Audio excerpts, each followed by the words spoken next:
fácil de entender que cuando uno lee la carta de Santiago uno disfruta muchísimo, porque uno entiende lo que lee. Cuando uno lee la palabra y la entiende, uno disfruta y goza muchísimo, ¿verdad? Él habla de muchos temas a lo largo de esta carta y parece ser que con los ricos estaba un poco picado, ¿eh? A los ricos les habla muy fuerte, porque era una época en la que las clases sociales estaban muy bien diferenciadas y los ricos en aquella época pues afligían a los pobres e incluso algunos convertidos con mucha capacidad económica iban a las iglesias y pretendían que fueran tratados de una forma diferente, ¿no? En un trato preferencial, y eso ni al Señor le agrada y a Santiago pues lógicamente tampoco, ¿no?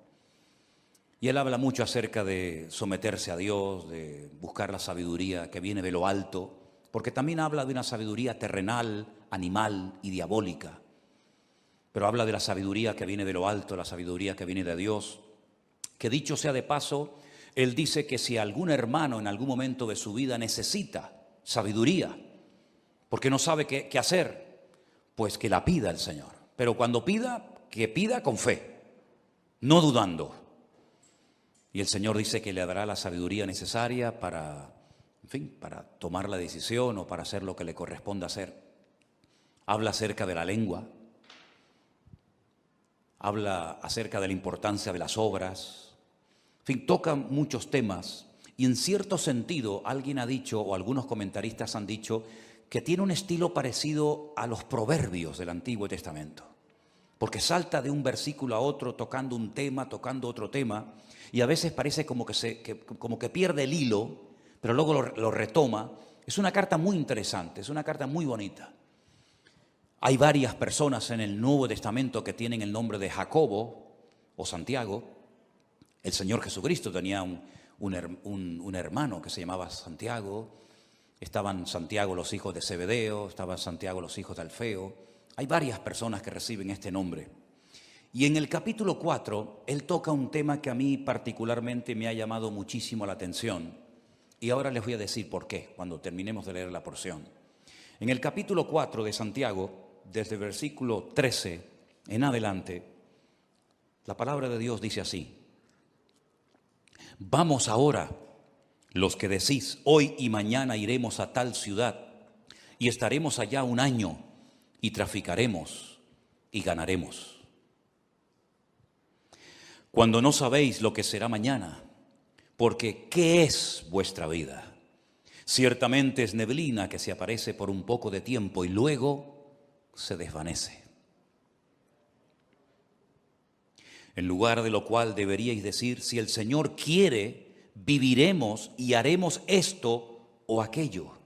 Pero ahora os jactáis en vuestras soberbias. Toda jactancia semejante es mala. Y al que sabe hacer lo bueno y no lo hace, le es pecado. ¿Cuántos dicen amén? Si algo creo que todos hemos aprendido en este último año, es que eso de hacer planes a largo plazo, como que ya no va. Ya todo es a corto plazo. Hemos visto que el mundo cambia de un día para otro con una rapidez tremenda. Hemos visto cómo la economía, las familias, las naciones, todo cambia con una rapidez tan brutal que eso, ya digo, de hacer planes a largo plazo, pues como que ya no va con nosotros. En aquellos tiempos de la Biblia en los que se escribió esta carta, el Imperio Romano no paraba de conquistar nuevas tierras. Y cuando conquistaba nuevos territorios, Roma tenía la costumbre de levantar nuevas ciudades y de invitar a la gente alrededor o de otras naciones a que fueran a vivir a esas ciudades. Y muchos judíos iban, porque el Señor les dio a ellos la capacidad de hacer negocios y de ganar dinero. Y muchos judíos iban a esas ciudades recién inauguradas para empezar una vida nueva. Y hacían planes, sobre todo con el objetivo, con la intención de ganar dinero, de hacerse ricos rápidamente, porque montarían el primer negocio de lo que fuera, y lógicamente la gente tendría que recurrir a él para comprar lo que fuera. Y Santiago, observando la costumbre que había en aquella época de buscar nuevos territorios, nuevos lugares para empezar una vida nueva y ganar dinero rápidamente, fácilmente, dirige estas palabras específicamente a ese tipo de personas. Esas personas que hacían planes sin consultar con Dios. Esas personas que hacían planes a largo plazo y no metían a Dios en sus planes, sino que tenían como una especie de agenda, pero Dios no aparecía por ninguna parte. Y hay una clarísima advertencia para nosotros los creyentes hoy en día acerca de no hacer planes a largo plazo, porque es perder el tiempo. Y sobre todo cuando no consultamos con Dios, podemos correr graves peligros. ¿Qué es la vida? Es el título del mensaje de hoy. Santiago dice que la vida es como una neblina que aparece por un poco de tiempo y cuando te das cuenta se ha desvanecido y se ha ido para siempre. La semana pasada fui a un tanatorio a darle la despedida a un hermano mucho más joven que yo, que tuvimos la oportunidad de conocerlo con 14 años y llevarlo a los pies de Cristo, y por un tumor que tenía en su cabeza, pues ya en este momento no está entre nosotros, sino que está en la presencia del Señor. Y algunos de ustedes lo conocieron, porque durante algún tiempo fue el batería de esta congregación, de esta iglesia, nuestro hermano Santi, que partía a la presencia del Señor la semana pasada. Y uno dice, Señor, una persona joven, una persona tan noble, ya no está entre nosotros, ¿verdad? La última vez que lo vi, me lo encontré en un centro comercial junto con su esposa. Nos saludamos y me pidió allí en el pasillo de ese centro comercial que orara por él. Y esa fue la última vez que lo vi. Y la próxima vez cuando supe algo de él es que ya no estaba entre nosotros. Y uno se queda como sorprendido, ¿verdad? Lo rápido que le pasó la vida a este hermano. Pero esta semana, una hermana desde Bélgica, un matrimonio precioso con su niño, que han viajado en varias ocasiones con nosotros a Israel, me mandaba un WhatsApp pidiéndome oración por su marido, que necesitaba urgentemente un milagro en su vida. Lo llamé, él está en el hospital, o estaba en el hospital, hicimos una videollamada, nos vimos y le han diagnosticado un cáncer y le han dado 3 meses de vida. Un hermano que fue al médico, se encontraba mal y el médico le dijo, esto es lo que tienes y no hay nada que hacer. Y pensando en todo esto, leyendo estos versículos, yo decía, Señor, hacer planes hoy en día a largo plazo, ¿para qué sirve? Si capaz que hoy es el último culto que estamos aquí. ¿Quién sabe lo que nos depara la vida? ¿Quién sabe cuánto tiempo nos queda? ¿Quién sabe si algunos de los que están aquí tal vez no llegaremos a fin de año? Solamente Dios lo sabe. Él es el que da la vida y el que la quita cuando quiere y como quiere. Y muchas veces observo a creyentes cómo oran, cómo organizan su vida, y me doy cuenta de que sin darnos cuenta podemos caer en el error de hacer planes y proyectos y llenar la agenda con actividades. Pero, por supuesto, si Dios quiere, llevaremos a cabo esos planes, porque si Dios dice no, por más que nos empeñemos, no tiene ningún sentido. Estaba leyendo algunos versículos donde Pablo abre su corazón, por ejemplo, a los hermanos de la iglesia de Corinto, y les cuenta sus planes, y les dice, voy a ir aquí, voy a ir allá, y quiero hacer esto, y quiero hacer aquello. Y hay un momento en la carta de Pablo a los Corintios que les dice, iré pronto a vosotros si el Señor quiere. Me impactó mucho esa forma de hablar de Pablo. Yo iré pronto a vosotros, pero siempre y cuando el Señor quiera. Primera de Corintios 4:19. Más adelante en la misma carta dice, porque no quiero veros ahora de paso, pues espero estar con vosotros algún tiempo, si el Señor lo permite. Primera de Corintios 16:7. Un varón de Dios, un hombre con unos dones y unas habilidades ministeriales tremendas, pero él sabía perfectamente que si el Señor no permitía, si el Señor no quería que fuera a Corinto, a Macedonia, a Éfeso, a donde fuera, no iba a ir por muchos planes que tuviera. Y esa es la mentalidad con la que nosotros tenemos que movernos hoy en día. No vamos a hacer planes sin consultar con Dios. Porque ya el Señor nos ha demostrado clarísimamente que la vida es muy corta y que eso de hacer planes a largo plazo no tiene ningún sentido. Eso no significa de que vamos a vivir muertos de miedo. Eso no significa de que vamos a estar inactivos y con una inseguridad constante y permanente en nuestra vida, ni muchísimo menos. El miedo no es de Dios. La inactividad no es la voluntad de Dios para nadie. Y vivir con inseguridad constante y permanente, menos todavía. Una cosa es que sepamos que el tiempo está en las manos del Señor y otra cosa es que vivamos con miedo, inseguros, de brazos cruzados. Nada que ver en absoluto. El futuro no está en nuestras manos. No controlamos el factor tiempo.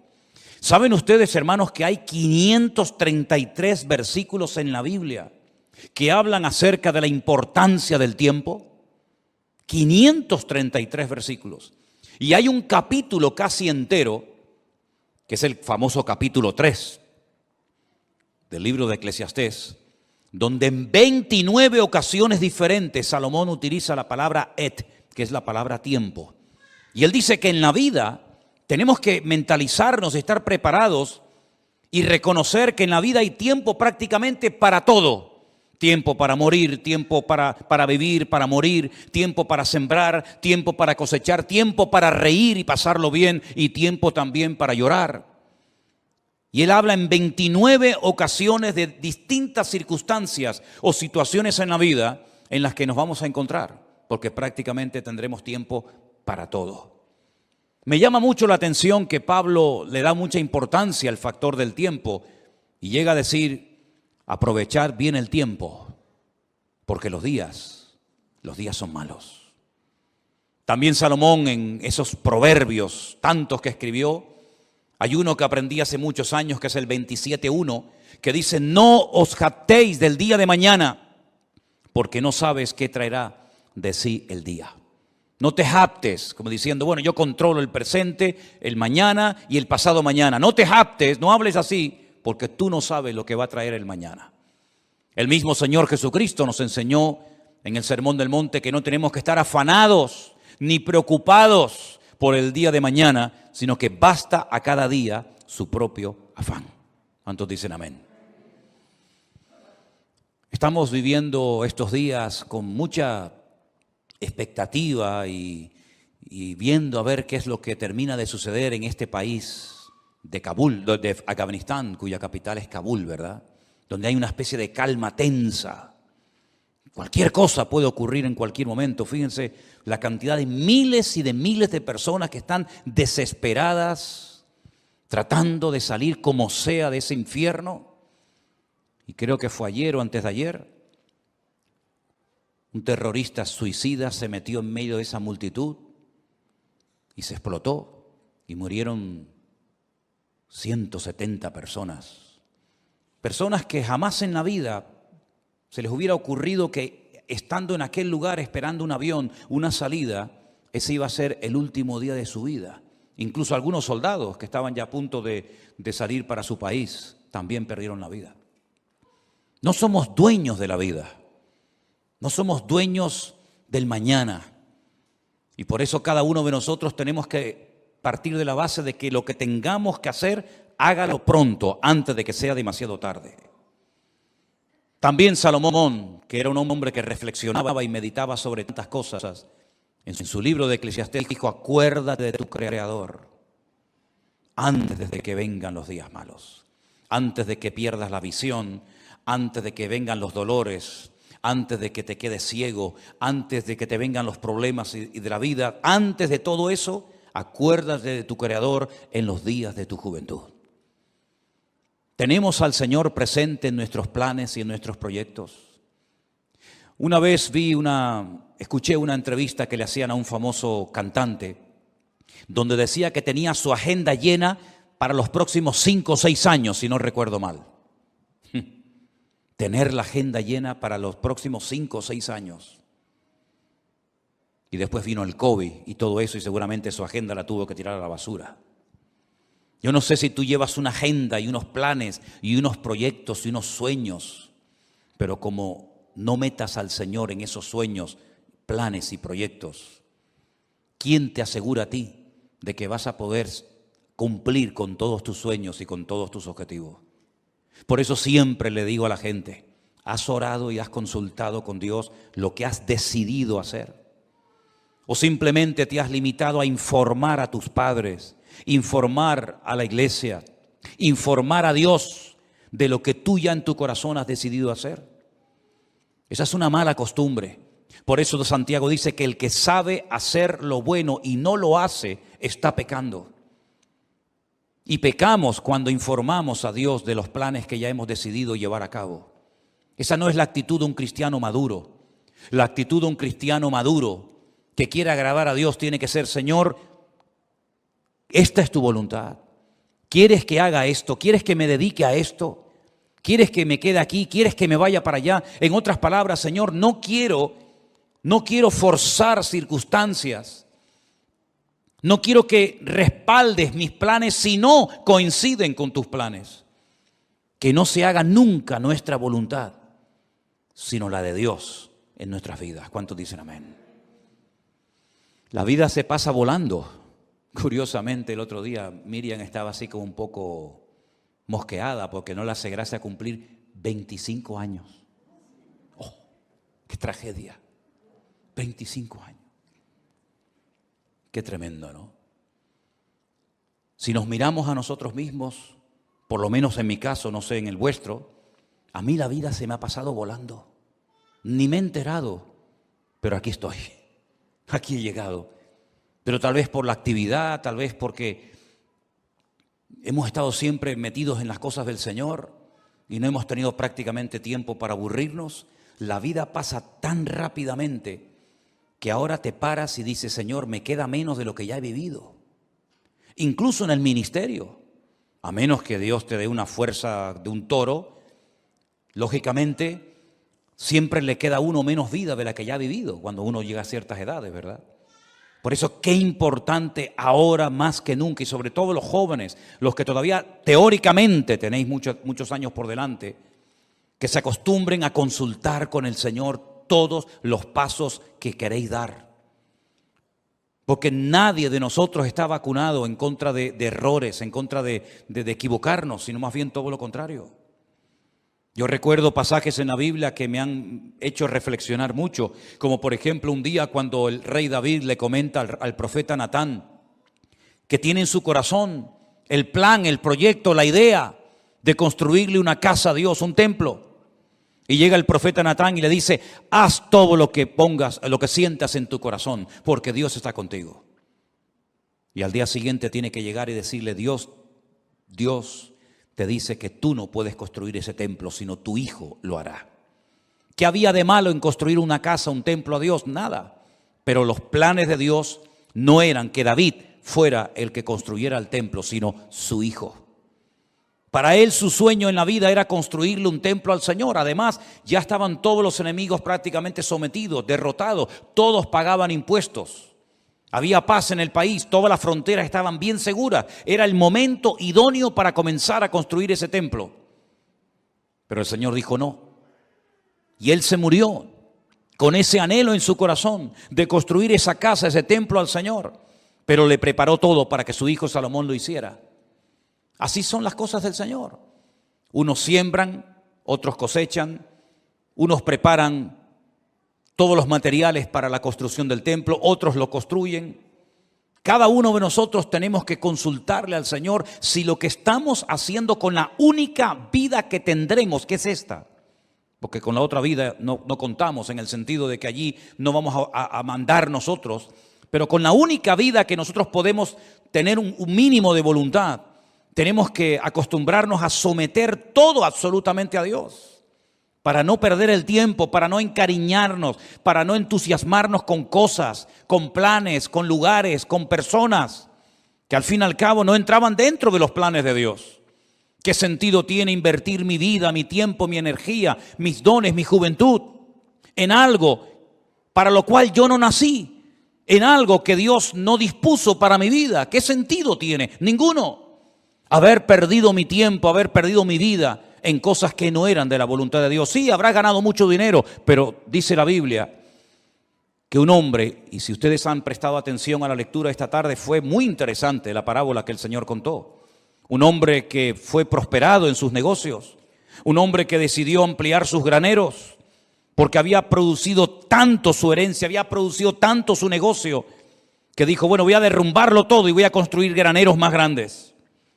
Los derribaré, edificaré mayores, guardaré mis frutos, guardaré todos mis tesoros, todo mi patrimonio. Y cometió una gravísima equivocación. Le habló a su alma, le habló a sí mismo y dijo, alma, muchos bienes tienes guardados para muchos años, repósate, come, bebe y regocíjate. Y el Señor le dice, necio, estás hablando y comportándote como un necio. Tendrás dinero, tendrás mucho patrimonio, tendrás muchas cosas, pero eres un necio. Porque la forma como hablas delata tu inmadurez. La forma como hablas no es de un hombre sabio. ¿Cómo le vas a decir a tu alma que todo lo que has acumulado es para que ahora reposes, comas, bebes y disfrutas de la vida? Si esta noche vienen a buscarte, a pedirte tu alma, ¿qué harás con todas tus riquezas? No te van a servir absolutamente de nada. Absolutamente de nada.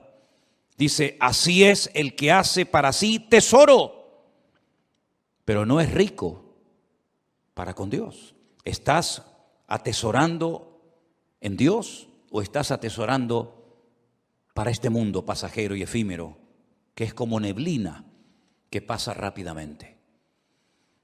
Cuando uno observa a las personas del Antiguo Testamento, sobre todo al principio en el libro del Génesis, la cantidad de años que vivían, llegando a edades tremendas, como por ejemplo la del famoso Matusalén, que parece que no se moría nunca, ¿verdad? 100, 200, 300, 400, una barbaridad de años, pero al final, por muchos años que vivieron, todos y cada uno de ellos murieron y partieron a la presencia de Dios. Y por muchos años que podamos vivir en este mundo, tarde o temprano tendremos que reconocer que en este mundo estábamos de paso. Tuvimos el privilegio de haber conocido a Cristo y de haber aceptado a Cristo como nuestro Señor y Salvador personal, de haber entendido el Evangelio. Pero no solamente eso es importante, sino una vez que yo me he convertido, lo cual no es fruto de la casualidad, sino del plan de Dios para mi vida, como aquel sabio hombre, tenemos que decirle al Señor, y ahora que soy salvo, ahora que he entendido el Evangelio, cuando hay millones y millones de personas en el mundo que no saben ni quién eres, jamás en la vida han tenido una Biblia en la mano, y yo dentro de toda esa multitud enorme de personas te he conocido, he entendido la palabra, tengo la Biblia conmigo cada día, ahora ¿qué quieres que yo haga? Porque sería absurdo y necio por nuestra parte pensar que me he convertido para nada. Simplemente para no irme al infierno, simplemente para ir a la presencia del Señor. Y el tiempo desde que me convertí hasta que vaya a la presencia del Señor, ¿qué hago? Puede ser que en algunos casos algunos tienen que seguir haciendo y dedicándose a lo que hicieron antes de convertirse, no digo que no. Pero por ejemplo el apóstol Pablo o Saulo de Tarso, recién convertido, tuvo el valor de preguntarle al Señor, ¿qué quieres que haga?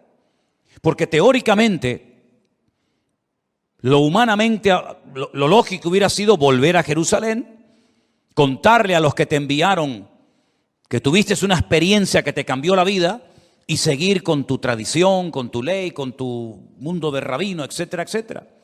Pero fue valiente y se atrevió a decirle a Dios, ¿y ahora qué quieres que haga? Y el Señor le dijo, entra en la ciudad y se te dirá lo que debes de hacer. No le habló un ángel, no le habló Dios con una voz audible revelándole el plan para su vida, pero Dios utilizó a un hombre fiel que estaba viviendo en aquella ciudad que se llamaba Ananías. Y Ananías fue, oró por él y le dijo, hermano Saulo, esto y esto es lo que Dios quiere que hagas con tu vida. ¿Tú has tenido esa segunda experiencia? ¿O has tenido solamente la experiencia de haber nacido de nuevo? Gloria a Dios por ella. ¿O has tenido la segunda experiencia de decir, no solamente me convertí, sino que además esperé en el Señor y el Señor me reveló cuál era su voluntad para mi vida? Yo sí la tuve, tanto la primera como la segunda. Le dije una noche al Señor, muy joven, ¿qué quieres hacer con mi vida?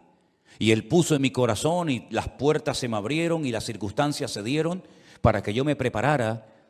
Y en los últimos 40 años de mi vida he estado sirviendo a Cristo, lo cual ha sido la mejor decisión que he tomado en toda mi vida. Y lo que lamento es que no podré tener tal vez otros 40, 50 o 60 años sirviendo al Señor, porque hay tanto por hacer.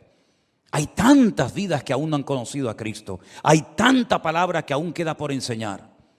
Pero gloria al Señor que en la Biblia vemos que uno moría y Dios automáticamente levantaba a otro. Me imagino que para el pueblo de Israel habrá sido una tragedia, una pérdida tremenda el haber perdido a Moisés, porque además ni pudieron enterrarlo, porque se fue una mañana a orar al monte y nunca más volvió, porque dice que Dios lo enterró y nadie sabe dónde Dios lo metió. Y me imagino que algunos habrán dicho, ¿y ahora qué hacemos? El Señor levantó a otro hombre llamado Josué. Amén, hermanos. Y Josué terminó la tarea que Moisés no pudo acabar, que era la de introducir al pueblo de Israel en la tierra prometida y después distribuir la tierra proporcionalmente a todas y a cada una de las tribus, de las familias. Y cuando muere Elías, aquel hombre valiente, aquel hombre que Dios usó tanto, alguien habrá dicho, bueno, ¿y ahora? ¿Ahora cómo Dios nos va a hablar si no hay nadie? Claro que había alguien. Dios levantó a un Eliseo. La tragedia fue que cuando murió Eliseo no hubo otro que se levantara como él. Y hoy en día tenemos que partir de la base de que nos complementamos los unos a los otros. Y uno llega hasta un punto y el otro sigue de ese punto al siguiente y así sucesivamente. Y tenemos que pedirle al Señor, Señor, ¿para qué me has traído a este país? ¿Para qué me has traído a esta iglesia? ¿Por qué he conocido este ministerio? ¿Por qué te he conocido a ti? El otro día paseando por la calle, oía a algunas personas hablar y conversaciones y yo decía, Señor, no sé cómo hoy en día hay gente que es capaz de vivir sin Dios. Vidas huecas, vidas vacías, no tienen tema de conversación, siempre hablan de lo mismo. Pones la televisión y llega un momento que dices, Dios mío, me siento como un bicho raro. Todo lo que oigo es como en otra frecuencia completamente diferente a la que nos tenemos que mover los creyentes. Vemos una necesidad tremenda en Afganistán. Bueno, yo no hablo el idioma de ellos ni mucho menos, pero hasta te entran las ganas de decir, Dios mío, me gustaría ir para allá para poder evangelizarles y poder hablarles de Cristo, ¿no? Y como en Afganistán hay 20.000 lugares en el mundo donde hay tanta necesidad de tanta gente que no conoce al Señor. Y después por otra parte te encuentras a un montón de creyentes aburridos, que no le encuentran sentido a su vida. Creyentes que pasan los días, las semanas, los meses y los años, y cuando no le duele aquí, le duele allá, y cuando no le duele allá, le duele por allá, y siempre soy yo, mi necesidad, mi economía, mi dolor, mi artrosis, mi artritis, mi no sé qué. Y yo digo, pero Dios mío, ¿cuándo nos vamos a dar cuenta de que no estamos en esta vida para perder el tiempo? Sino que estamos en esta vida para cumplir con el propósito por el cual tú permitiste que yo naciera y volviera a nacer de nuevo al conocerte a ti. ¿Qué es la vida? Neblina, lo dice bien claramente la palabra de Dios. Es una neblina. Cuando te das cuenta, llegas a los 25, a los 30, a los 40, a los 50, a los 60, a los 70, a los 80 y vamos a parar ahí. Y uno dice, ¿y qué son 80 años? ¿Qué son 90 años? Me acuerdo un día fui a ver a mi abuelo en los últimos días ya de vida que le quedaban. 106 años tenía en ese momento cuando hablé con él y se me queda mirando y me dice, ¿y yo por qué vivo tanto? ¿Por qué vivo tanto? No me muero nunca, me dice. He enterrado a todos mis amigos, he enterrado a montones de gente. Y se cumplió aquello que decía mi padre, el viejo, el abuelo nos va a enterrar a todos, porque todos se morían menos él. Pero al final murió, se le acabó la pila. Y uno dice, madre mía, 106 años. ¿Y qué son 106 años? No es nada, es neblina que pasó. Duró un poco más la neblina ese día, pero al final la neblina terminó también disolviéndose.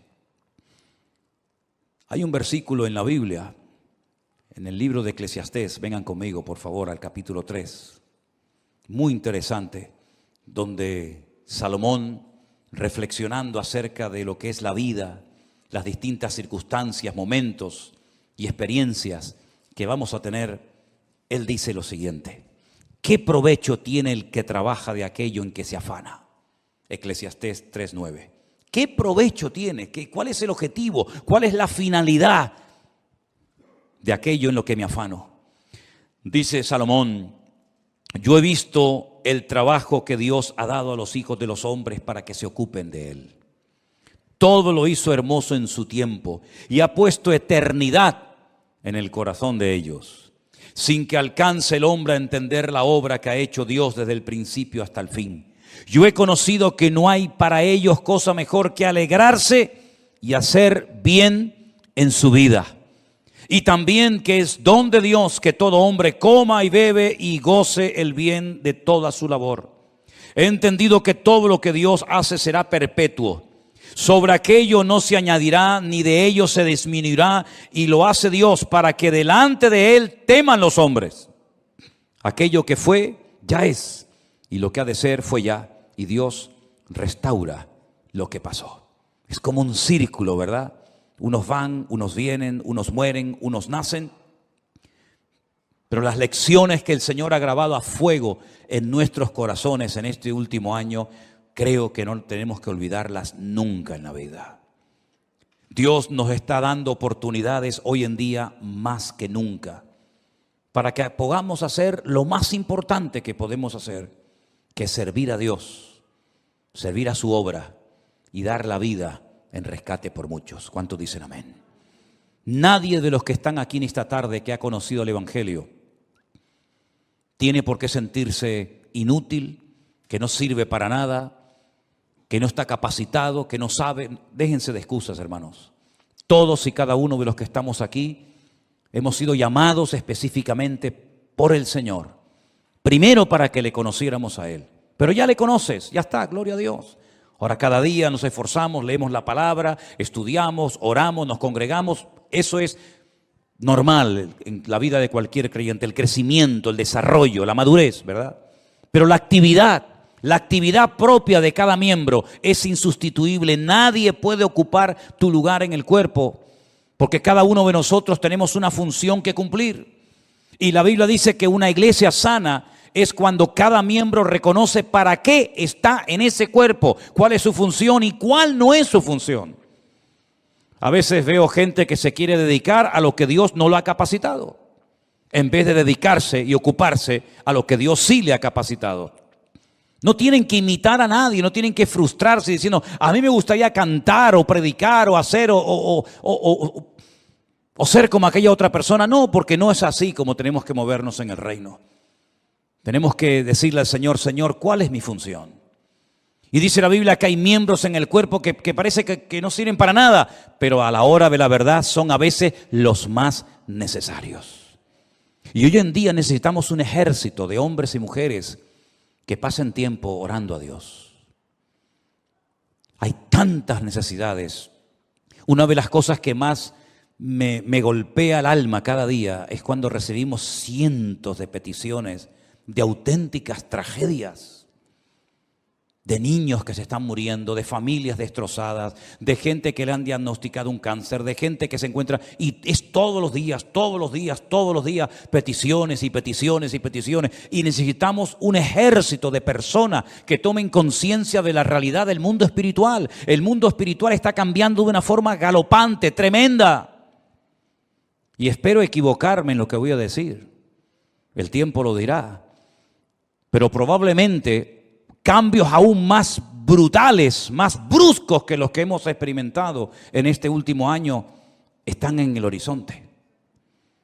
Desde hace años, simplemente para ponerles un pequeño ejemplo, desde hace años Israel viene advirtiendo al mundo del peligro de que una nación árabe se haga con armas atómicas. No hay ninguna nación árabe hoy en día en el mundo que disponga de armamento nuclear, ninguna.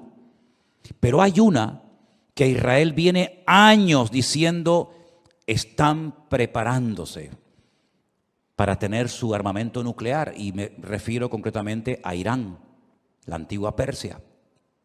El Estado Mayor del Ejército de Israel acaba de anunciar hace unos días algo que muchas veces no aparece en los medios de comunicación, que en menos de 2 meses se calcula que Irán ya puede tener su armamento nuclear preparado y dispuesto. ¿No les ha sorprendido la velocidad y lo rápido con lo que están saliendo los soldados norteamericanos, por ejemplo, de Afganistán, donde han estado 20 años? ¿Por qué tanta prisa? ¿Por qué tanto apuro? Parece que hay que salir ya. ¿No lo podían haber hecho hace años de una forma más escalonada, mejor organizada? ¿Por qué tanto prisa? Porque Estados Unidos no puede permitirse el lujo de tener a 400,000 soldados en un país haciendo prácticamente nada, sabiendo lo que se viene encima. Israel se está preparando para atacar Irán. No puede esperar que Irán le ataque, porque si Irán le ataca, lo destruye. Israel tiene que pegar primero para no ser destruida. Si en los próximos meses, como se comenta, Israel decide atacar Irán, porque sabe que le queda poco tiempo, menos de 2 meses, para decir vamos a por ellos, el mundo va a cambiar completamente. Por eso cuando veo a creyentes hablando de vanidades, de modas, de cosas ridículas y absurdas, yo digo, pero no son conscientes de la que se nos viene encima. Si este hecho, que espero que se dilate en el tiempo, se va a llevar a cabo en los próximos meses, nuestra vida va a cambiar para siempre. Y puede ser el inicio perfectamente de una tercera guerra mundial, donde se van a utilizar una serie de armas que no se han utilizado jamás, y donde los bloques bien posicionados, los chinos, los rusos, los árabes, Occidente, Oriente, ya cada uno sabe dónde colocarse y qué fichas mover en el tablero. Por eso lo que tengamos que hacer, queridos hermanos, vamos a hacerlo pronto, porque el tiempo se acorta y no hay tiempo que perder.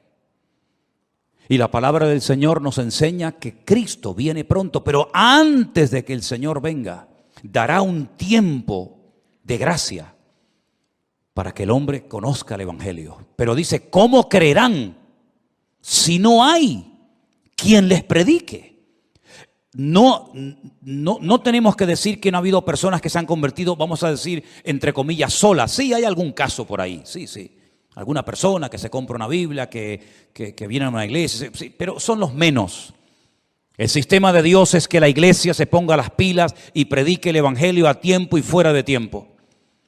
Y la Biblia dice que antes de la venida del Señor habrán una serie de señales que ya se están dando y que probablemente muchos de nosotros las veamos, y por lo tanto ya no hay tiempo que perder. Sé sabio con la utilización de tus recursos económicos. Sé sabio con tu tiempo. Organízate de tal manera de que tengas tiempo para estudiar las profecías, para prepararte, para servir al Señor. Y mira, y cualquiera, sea pastor o no sea pastor, lleves un año, lleves poco tiempo, cualquiera puede ir a una librería cristiana y comprar 100, 200 Nuevos Testamentos, Biblias, y salir por el barrio un día y regalárselas a esos jóvenes que están ahí en la calle, o al señor este que está en el bar que saludas todos los días. Cualquiera de nosotros puede acercarse a una persona y decirle, oye, mira, quiero regalarte algo que te va a venir muy bien, un libro, una Biblia, un Nuevo Testamento, invitarlo un día al culto, darle una tarjeta, que hay cientos de tarjetas todavía por ahí sin repartir, donde aparece la página web de la iglesia, los canales de Facebook y de YouTube, para que puedan escuchar la palabra de Dios. ¿Sabes cuántas miles? Y ya puedo hablar de miles, ¿Sabes cuántas miles de personas viendo las redes sociales?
que pongas la televisión te das cuenta de que el mundo está perdido.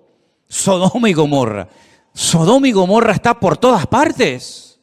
Las presiones, las tentaciones, la manipulación, etcétera, etcétera, que está viendo nuestro tiempo, jamás en la historia lo habíamos vivido. De hecho, hasta la gente, si se han dado cuenta, hasta la gente ha cambiado. Yo hablo con gente prácticamente cada día y noto que la gente ha cambiado. Antes podías dialogar, hasta discutir de religión, discutir de Dios, discutir de Biblia, pero están como cauterizados, como robotizados. Ni sienten